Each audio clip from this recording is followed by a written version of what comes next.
গতকাল ছিল মনসা পুজো, আর আমাদের এখানে হচ্ছিল অনেক বড় মেলা।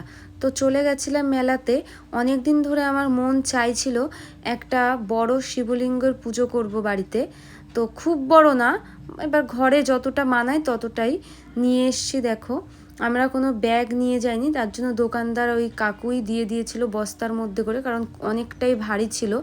কারণ পাথরের জিনিস, পাথরের থালা, তো ওর জন্যই আনতে একটু অসুবিধা হবে, তার জন্য ওইভাবে দিল। তো তোমরা কারা কারা বাড়িতে মহাদেবের পুজো করো তোমরা একটু জানিও কমেন্টে। আজকে সকালবেলায় দেখো উঠে ঘুম থেকে সব কিছু করে একদম স্নান টান সেরে মহাদেবের অভিষেক করে প্রতিষ্ঠা করে দিলাম। তো সবাই বলো হর হর মহাদেব। সবাই ভালো থেকো, সুস্থ থেকো। মহাদেব সকলের মনস্কামনা পূর্ণ করবেন এবং সবাইকে ভালো রাখবেন।